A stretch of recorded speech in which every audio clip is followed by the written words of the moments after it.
Blickling Estate, set in the heart of Norfolk with its rich history spanning centuries, famous for the grand Jacobean mansion, stunning gardens and sprawling parkland, donated to the National Trust by Kerr, who was instrumental in creating the laws that enabled property to be left death tax free to the National Trust. During World War II, it played a pivotal part in its role as RAF Oulton, which can be seen in the museum. So let's explore further.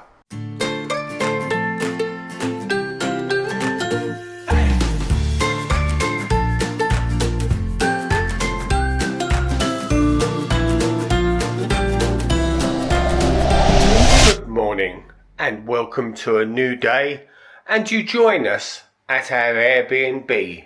And our plan today is to go out to the Blickling Estate, which is nearby.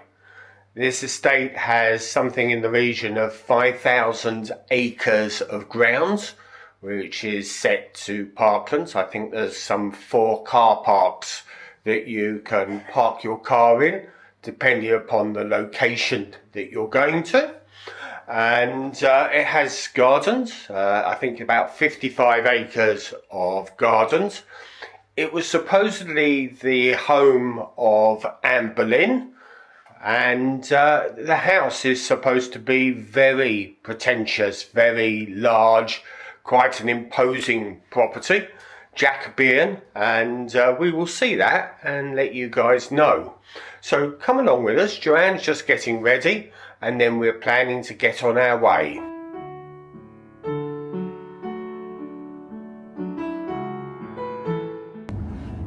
So we're on our way. It's quite nippy out, very autumnal, and we're looking forward to our day out.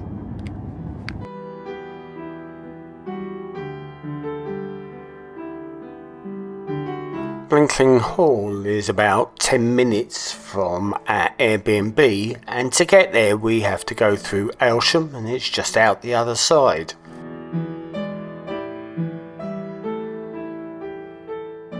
This property is unusual from the other National Trust properties that we've been to, in that there's no grass growing up in the middle of the road, and Joanne is absolutely delighted about that. The Blickling Estate is over 4,500 acres, and as well as the hall, it includes a number of working farms, 125 cottages, 950 acres of woodlands and parklands, as well as 55 acres of formal gardens. This estate is huge. There are a number of car parks depending upon what you want to visit. This one is the one that is nearest to the hall itself.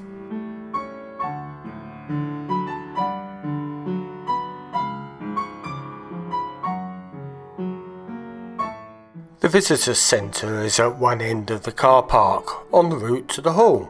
Here you can either pay, or if you're a National Trust member, show your card to gain an access pass to the main hall. Here you can get information on the estate to help your visit. There is also a small cafe with its stable theming reflecting the original use for this building. It has both inside and outside seating areas. It also has some toilet facilities.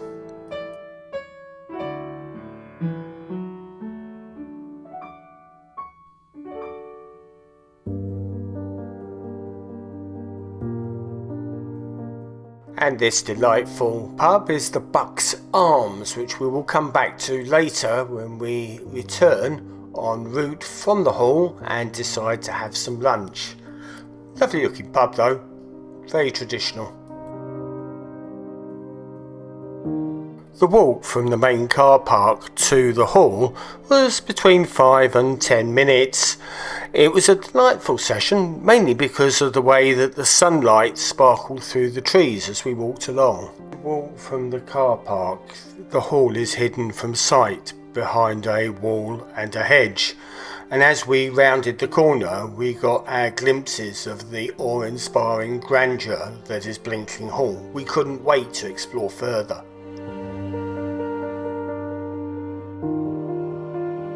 This is probably one of the largest houses that we've seen on the National Trust. One of the things we do like is the variety of different buildings that you actually get to see as a member.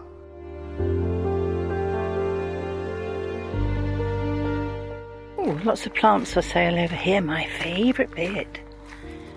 Mind you, because we're away and a long way from home, I don't suppose we'll buy anything. Because we... Yeah, my favourite. Yeah, but I'm just saying to everybody that if we bought one, we'd probably kill it by the time we got home, because we don't plan on getting home for a few days yet. Probably kill it by the time we got it home anyway. It looks like it had water in it at one point, some point in its history. So this once used to be the moat that defined the boundaries of the house that was here before Blickling, and now is used to grow rosemary.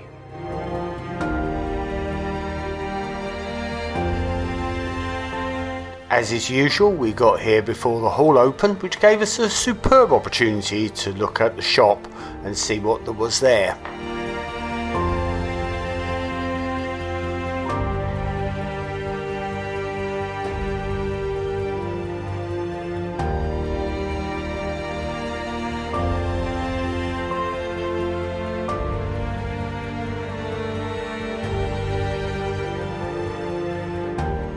The shop was actually spread over 3 rooms and had the usual assortment of National Trust items. We really do like these National Trust shops. You can quite often find unusual things. I'm pretty sure we probably said that a number of times.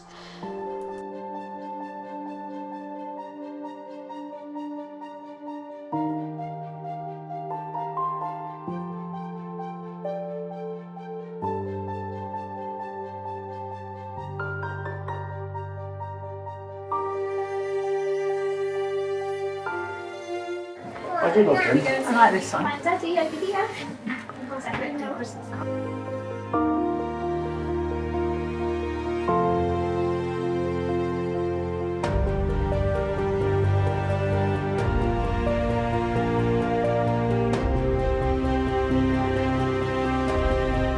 Behind the shop, stairs led up to the RAF Museum, which we will be going into later. There was also a cafe which sold a variety of food and drinks, and a door opposite the staircase led back outside. We decided to explore the formal gardens first, and that meant going back through the shops and then out the other side.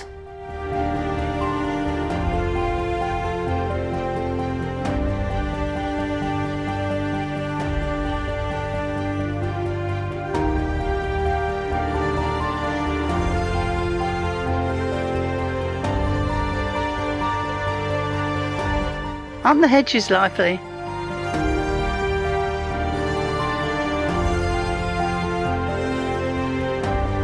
The formal gardens are massive, some 55 acres, and they've been developed and matured over 300 years.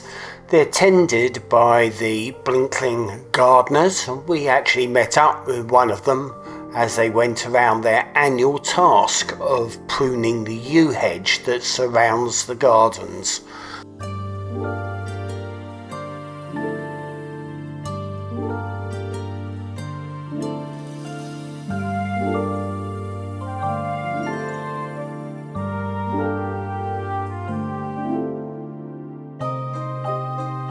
So we're just exploring the gardens, but Joanne and I have both wanted to come to this house and the estate for some considerable time, mainly due to its significance in the National Trust's history.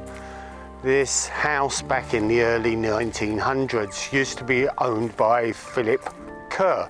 He was a statesman and an ambassador to the US. He was also the private secretary to the then Prime Minister Lloyd George.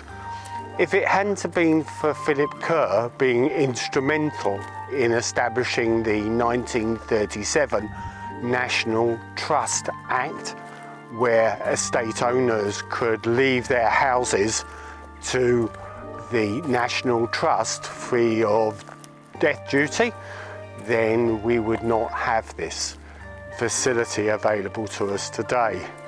This house was left on Philip Kerr's death in 1940 to the National Trust. He's an interesting guy actually. He was the one that advised Churchill to write his famous letter to Franklin Roosevelt, the US president, that effectively caused the Americans to enter World War II. He died shortly afterwards.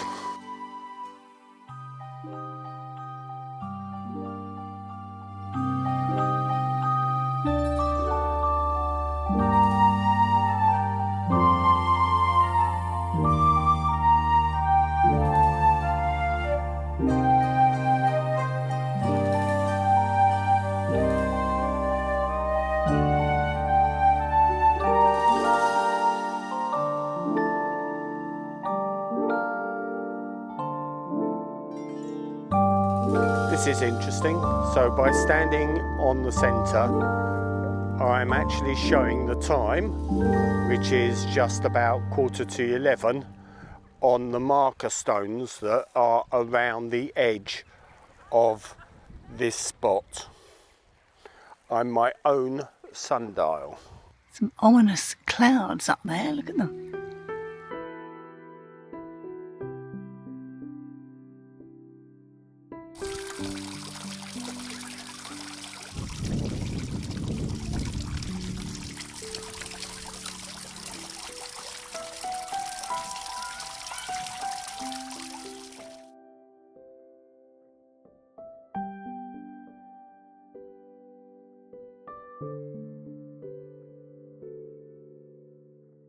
There's lots of seating around this garden, which is really nice.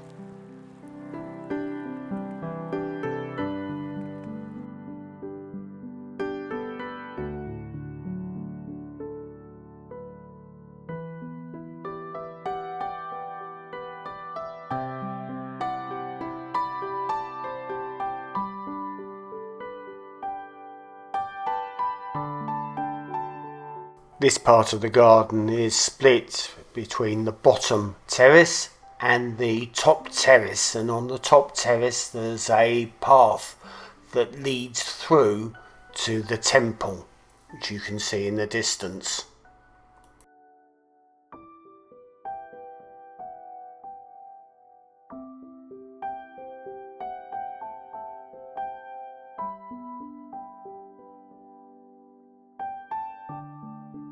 So either side of the main path that leads us to the temple is a series of tree-lined avenues, and these tree-lined avenues provide a rich environment for birds, mammals and insects.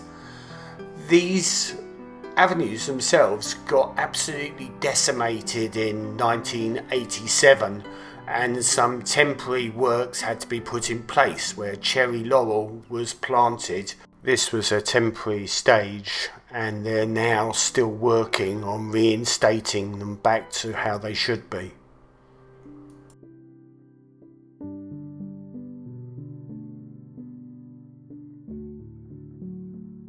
And this is the back of the temple, and it overlooks some lovely country views. Really, really nice.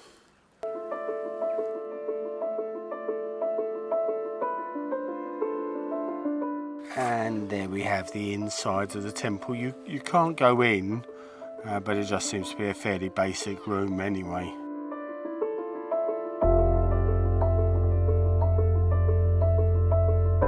It's called the Doric Temple and was built in the early 18th century. It was named after the portico structure that supports the roof.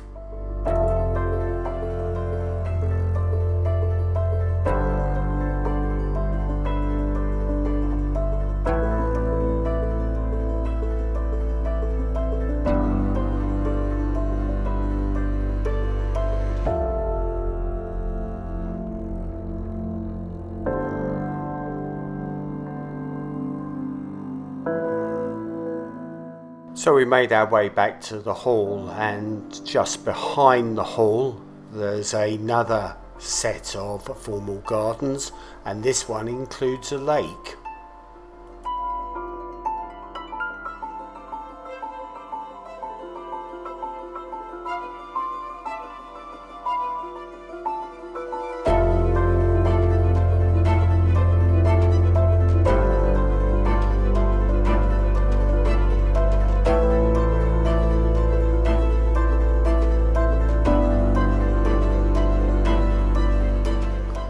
So this huge lake is around 20 acres, and there are fishermen that will come here and will fish during the season, and you can catch carp, tench, silverfish and bream.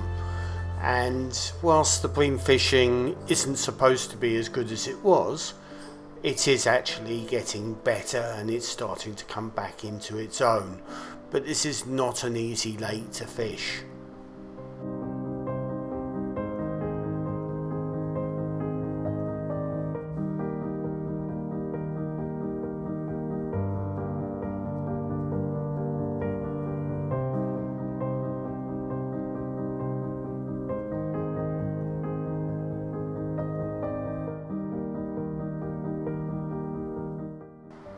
There's a separate car park for anglers, and they do have to pay if they want to fish here.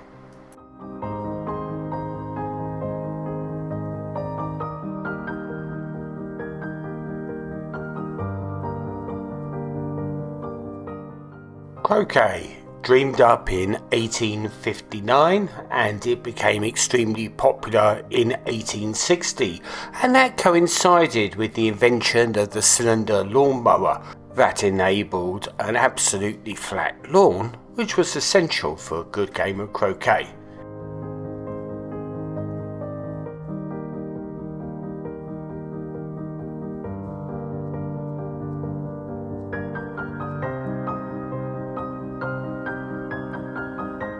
To get into the hall, we had to cross the moat, and that was done via a narrow bridge. And then we went through the fabric of the building into a small courtyard, and from there we could make our way into the hall itself. We enter into the Great Hall. It would have been the house's principal room back in the Jacobean times. The Great Hall was turned into this grand entrance as part of the renovations done in 1760 by John Hobart. They included the construction of this grand staircase. The stained glass window over the main stairs dates from the 15th and 16th centuries. The upper 8 panels were originally from the cloisters glazing the monastery at Stenfeld in Germany.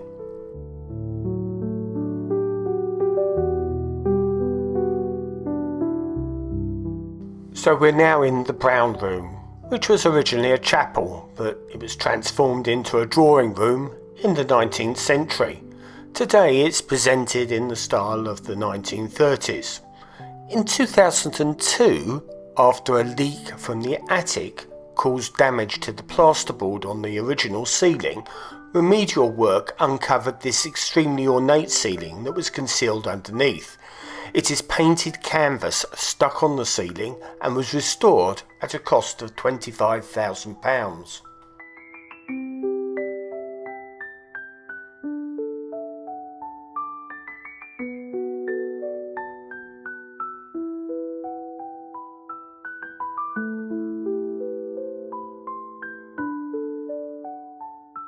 So this was commissioned by John Hobart, the first Earl, and was created by James Corbride, a young surveyor, who created this fine hand-coloured parchment map of Blickling.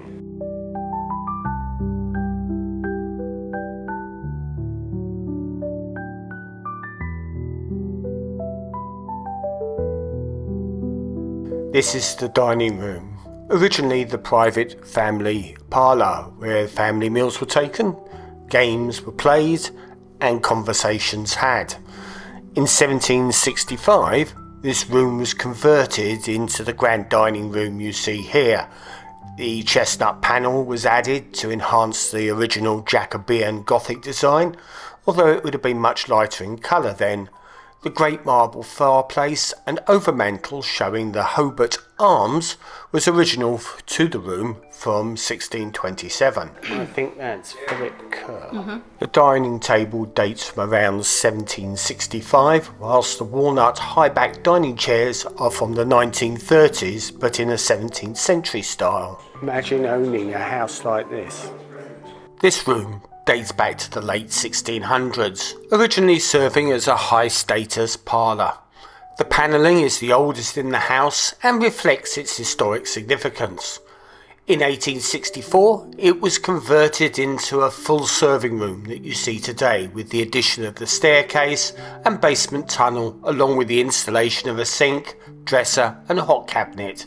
The stairs at the far end provide access to the kitchen and what once served as the Victorian servants' hall. Traditionally, the servants lived and worked on the west side of the house.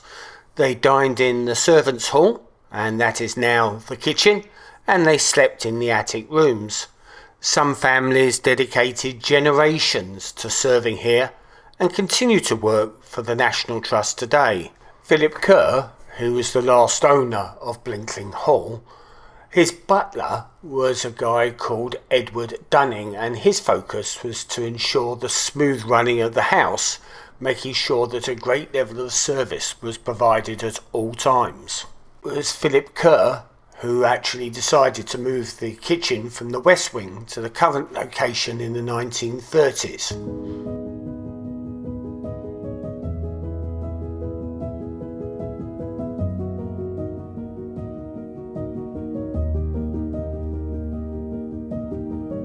This is so upstairs, downstairs. Now we've done the downstairs, we'll do the upstairs and look at the bedrooms.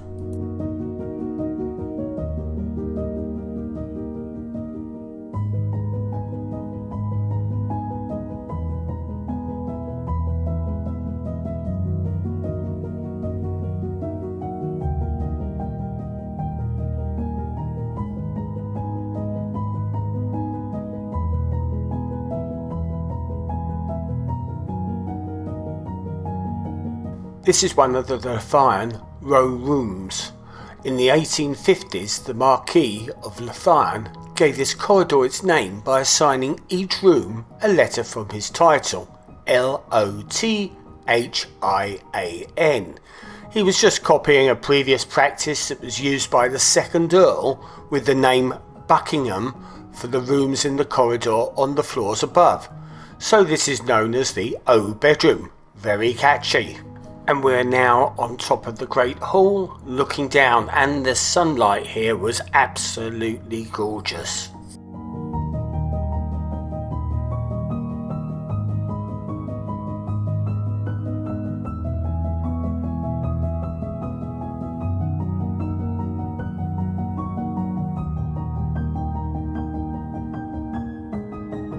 This is the upper Ante room and sits directly above the lower Ante room. It was the location of the original staircase before it was moved to the Great Hall.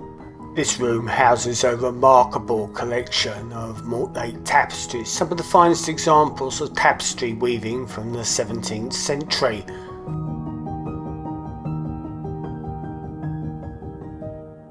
And I guess this would have been the ceiling that you would have seen as you came up the stairs.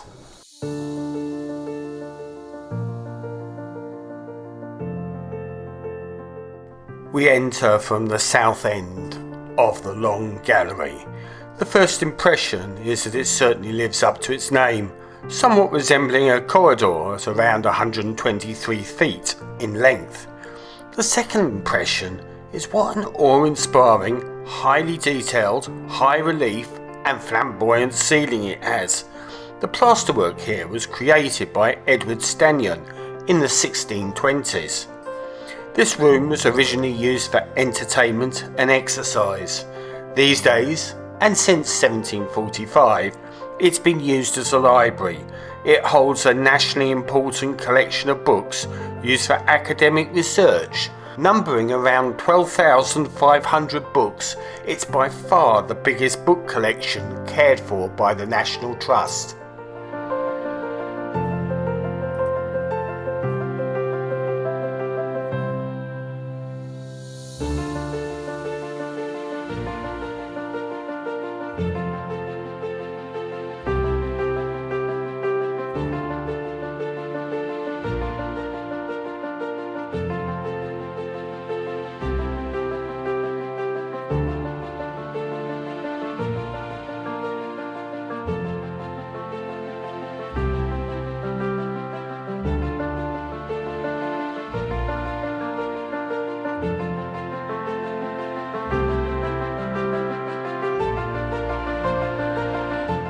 The north end of the gallery there are two exits. One led to these set of stairs, not quite sure where they went. Opposite was the exit to the Peter the Great room, which is the route that we took.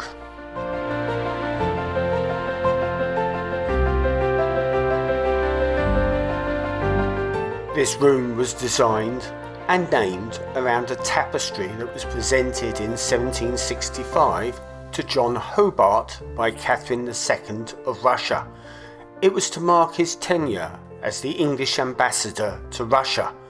It depicts Peter the Great's victory at the Battle of Poltava in 1709.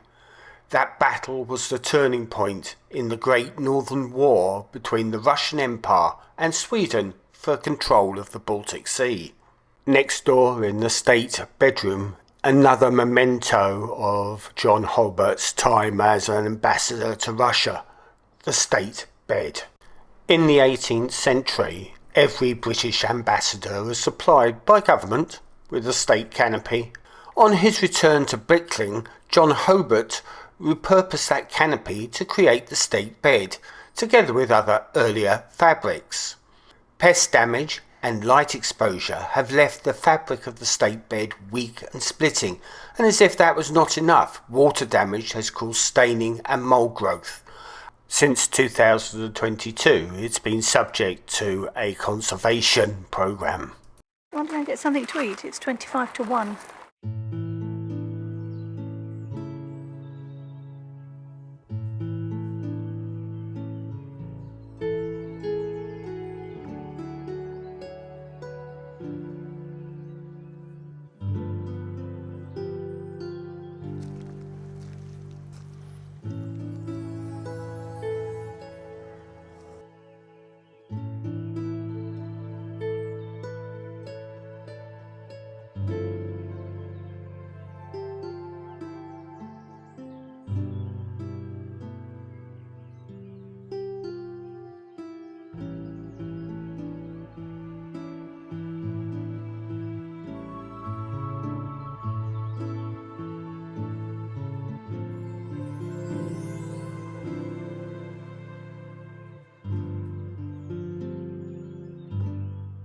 I don't think I've ever seen so many different types of squashes. Squash brown prince, squash Tahiti melon, squash bliss, I think that says.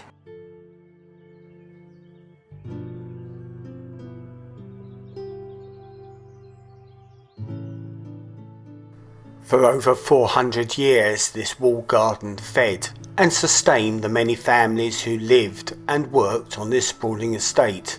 However, the garden fell into disrepair during the 20th century, so a restoration project was launched in November 2014 to restore it to its former glory.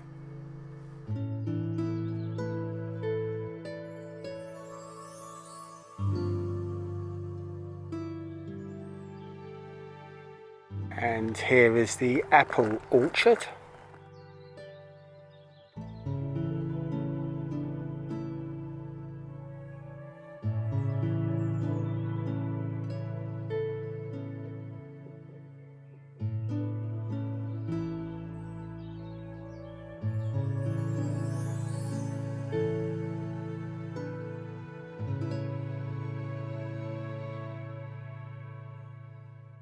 The restoration work paid dividends and the gardens now flourish with an abundance of fruit, vegetables and herbs. You can actually savour these in the various cafes around the estate, or you could take some home from the donation station at the estate barn.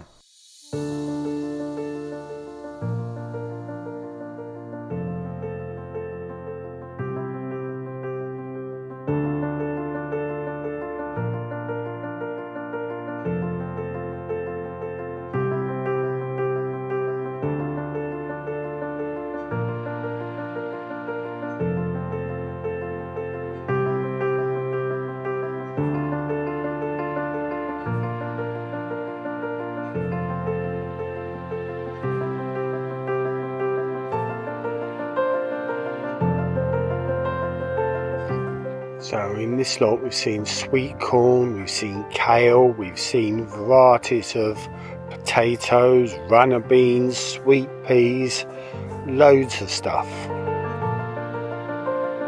These are all pear. And here we have Joanne surrounded by a load of squash.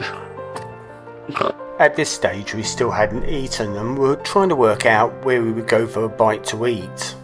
Well, there's that big hedge. We're the other side of the hedge, aren't we? Well, there was a cafe by the car park, wasn't there?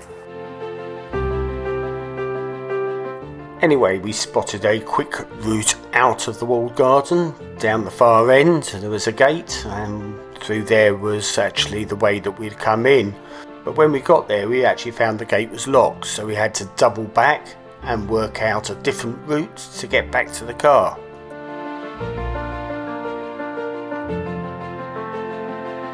And we've managed to find a route out, I think.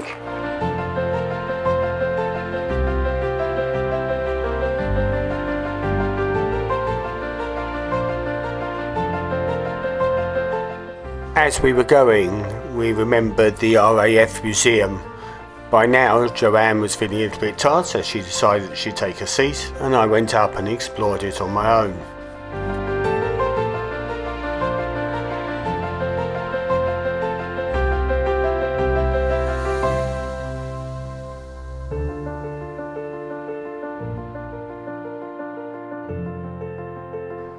RAF Oulton was established on the Blickling Estate in 1939 and it played a significant role during the World War II.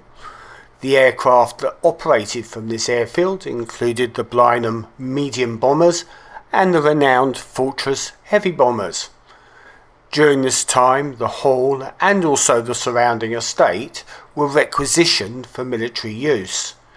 The airfield ceased operations in 1946, being fully decommissioned by around 1949, and today the only remnant of the airfield can be seen in Oulton Street, just over a mile from the hall. The museum has been located on the site since 1995.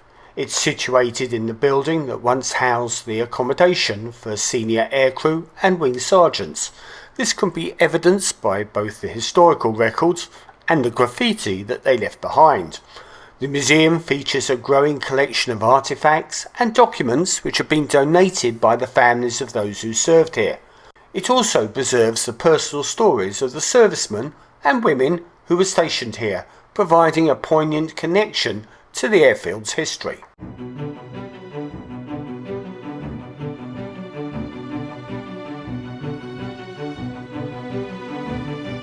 Picked up Joanne, who relayed her unsuccessful attempts to bond with a dog. So that dog was just sitting there and I was trying to stroke it. It wasn't interested.